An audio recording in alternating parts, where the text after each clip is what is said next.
السلام علیکم ورحمۃ اللہ وبرکاتہ۔ آج دنیا میں ایک کثیر تعداد دل کو لے کے اور دل کی بیماریوں کو لے کے پریشان ہے۔ ہمارے جسم میں جو سب سے خاص ہمارا آرگن دل، اور آج اس دل کی بے شمار بیماریوں میں لوگ مبتلا ہیں۔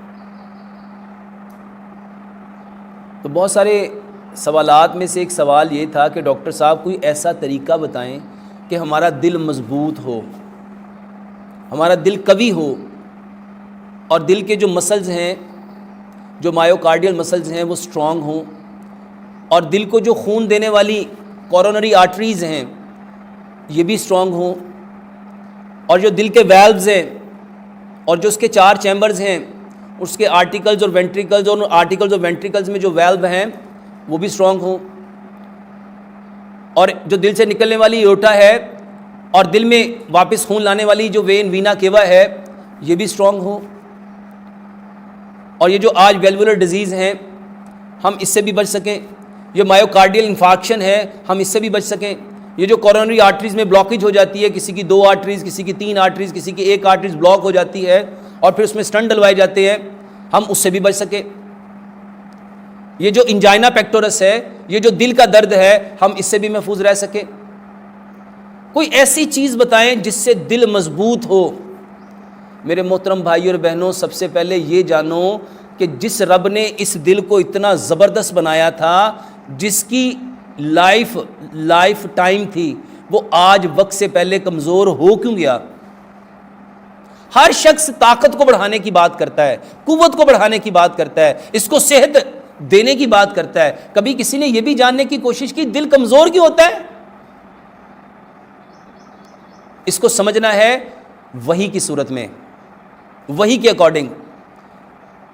اللہ سبحانہ و تعالیٰ نے جو قرآن ہمارے لیے نازل کیا، اس میں فرمایا الا بذکر اللہ تطمئن القلوب، آگاہ ہو جاؤ، تمہارے دلوں کا جو سکون ہے، جو اطمینان ہے، جو چین ہے، جو راحت ہے، جو تسکین ہے، وہ ہماری ذکر میں ہے، ہماری یاد میں ہے۔ دلوں کا اطمینان اللہ کے ذکر میں ہے، دلوں کی طاقت اللہ کے ذکر میں ہے۔ آپ کے مایوکارڈیل مسلز، آپ کے ویلوز، آپ کی آرٹریز، آپ کے بدن کے دل کے جتنے پٹھے ہیں، اس کے جتنے لیگامنٹس ہیں، یہ سارے کے سارے جو دل جن ٹشو سے بنا ہے، اس کو اگر سکون دینا چاہتے ہو تو اس کا ایک راستہ ہے، ایک طریقہ ہے جو خالق کائنات نے قرآن میں بتایا ہے، اور وہ ہے الا بذکر اللہ تطمئن القلوب۔ آگاہ ہو جاؤ، تمہارے دلوں کا جو اطمینان ہے، اطمینان قلب، جس کو آج لینے کے لیے ہر انسان پریشان ہے۔ ہر شخص چاہتا ہے کہ دل کو سکون نہیں ہے، تو دل کو سکون کہاں سے آئے گا جب ہم نے اس کی جو اصل غذا تھی، جو اصل اس کی نیڈ تھی، جو اصل ضرورت تھی، اس کو تو ہم نے فراموش کر دیا، اور وہ ہے اللہ کی یاد، اللہ کی باتیں، وہ تھا وحی، وہ تھا قرآن، وہ تھا پیارے پیغمبر جناب محمد صلی اللہ علیہ وآلہ وسلم کا فرمان۔ اس دل کو جتنا یہ وحی ملنی تھی، جتنا قرآن ملنا تھا، جتنا نبی کا فرمان ملنا تھا، دل نے اتنا خوش ہونا تھا، دل نے اتنا تر و تازہ ہونا تھا، حشاش بشاش ہونا تھا۔ آج ہم نے اللہ کی باتوں کو چھوڑ دیا، اللہ کی باتوں کی جگہ پہ ہم لوگوں کی باتیں لے آئے، ہم نے نبی صلی اللہ علیہ وآلہ وسلم کے طریقوں کو چھوڑ دیا، اللہ کے حکموں کو پیارے پیغمبر جناب محمد صلی اللہ علیہ وآلہ وسلم کے طریقوں پہ کرنا تھا۔ دل کو سکون ملنا تھا، دل کو راحت ملنی تھی، دل کو طاقت ملنی تھی، دل کو قوت ملنی تھی، دل نے 100% کام کرنا تھا۔ اب آجو بیماری۔ نبی صلی اللہ علیہ وآلہ وسلم نے فرمایا جب انسان ایک گناہ کرتا ہے نا تو دل پہ ایک داغ لگتا ہے، جب 2 گناہ کرتا ہے 2 داغ لگتے ہیں، جب 3 گناہ کرتا ہے 3 داغ لگتے ہیں، حتیٰ کہ انسان گناہ کرتا جاتا ہے اور اس کا دل سیاہ ہو جاتا ہے۔ ہمارے دل سیاہ ہو گئے۔ آپ گوگل پہ جائیے اور جا کے ہارٹ اٹیک، گوگل پہ جا کے صرف اس کا مائی کا بٹن پریس کر کے ہارٹ اٹیک لکھیے، ہارٹ اٹیک بولیے، تو ہارٹ اٹیک کی جو امیجز آئیں گی نا، وہ دل کا کالا ہونا ہے، اور آج ہمارے دل کالے ہو گئے. اور دل سیاہ کیوں ہوتے ہیں؟ نبی صلی اللہ علیہ وآلہ وسلم نے فرمایا گناہ کی وجہ سے. اور گناہ کیا ہے؟ اللہ کی یاد کو چھوڑ دینا. گناہ ہے نیکی کا نہ ہونا. ایبسنس آف نیکی، absence of positivity is the means negativity. ہم لوگوں نے نیکی کرنا چھوڑ دیا، اللہ کو یاد کرنا چھوڑ دیا، ذکر چھوڑ دیا، اللہ کی باتیں چھوڑ دی، وحی چھوڑ دی. ہم نے وحی کی حقیقت کو چھوڑ کے چرب زبانی قصہ گوئی کہانیوں پہ آ گئے. اور اب آپ کہتے ہو کہ دل کا سکون میوزک میں ہے، دل کا سکون موسیقی میں ہے، یہ ساز آواز، یہ گانے بجانے. آج لوگ دل کے سکون کو لینے کے لیے ٹرنکولائزر لے رہے ہیں. دل مضبوط کب ہوگا؟ جب آپ اللہ کا ذکر کریں گے، جب آپ قرآن پڑھیں گے، جب آپ پیارے پیغمبر جناب محمد صلی اللہ علیہ وآلہ وسلم کا فرمان پڑھیں گے. اور صرف پڑھیں گے نہیں، اس کو امپلیمنٹ کریں گے، عمل کریں گے. دل مضبوط کب ہوگا؟ دل آج کمزور ہے، دل کی دھڑکن بڑھ رہی ہے، ہارٹ بیٹ بڑھ رہی ہے، ہارٹ ریٹ بڑھ رہا ہے، لوگوں کی پلز سکپ کر رہی ہیں.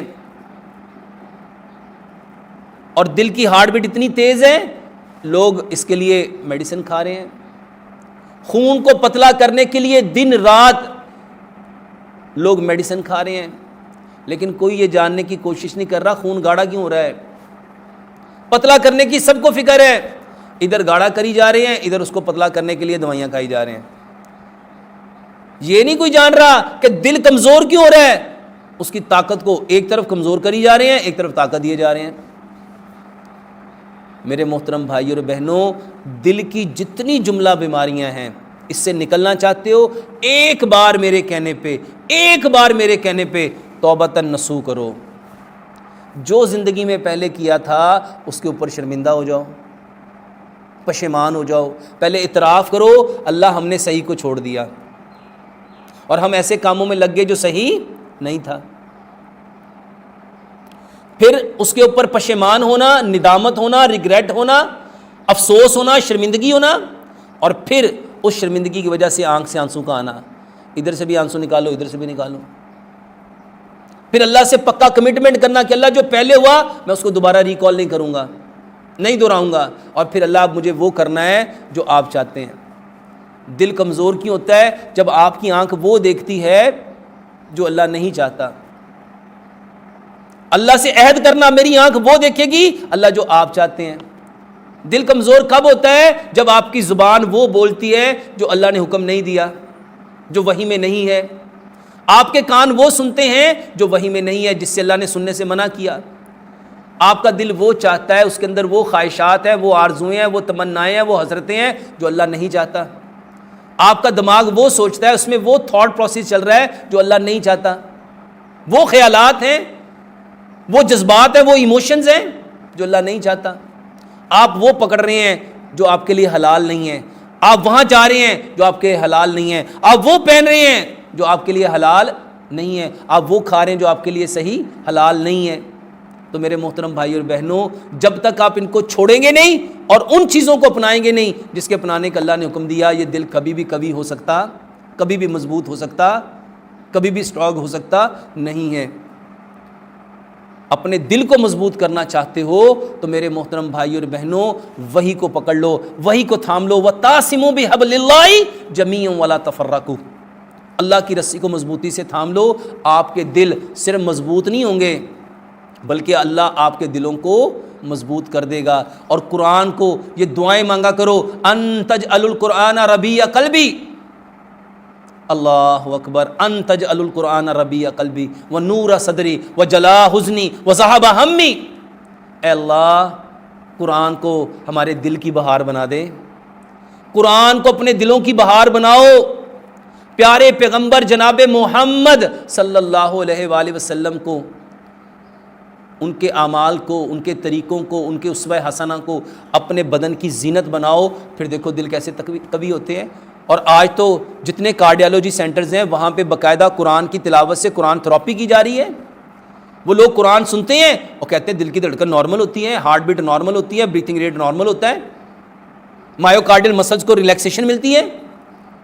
میرے محترم بھائی اور بہنوں، اصل وجہ اسلام سے دور ہونا ہے اور دلوں کے خراب ہونے کی وجہ، امام ابن قیم نے کتاب لکھی دعائے شافی، اور اس میں انہوں نے لکھا دلوں کا جو مرض ہے اس کی سب سے بڑی وجہ گناہ ہیں، گناہ ہیں، گناہ ہیں۔ اور پیارے پیغمبر جناب محمد صلی اللہ علیہ وسلم نے بھی یہی فرمایا، جب انسان ایک گناہ کرتا ہے دل پہ ایک داغ لگتا ہے، دو گناہ کرتا ہے دو داغ لگتے ہیں، تین گناہ کرتا ہے تین داغ لگتے ہیں، حتیٰ کہ انسان گناہ کرتا جاتا ہے اور اس کا دل سیاہ ہو جاتا ہے۔ آج ہمارے دل سیاہ ہو گئے، علاج کیا ہے؟ ان گناہوں سے توبہ کرو، توبۃ النصوح کرو۔ اللہ سبحانہ و تعالی ہمیں عمل کی توفیق عطا فرمائے۔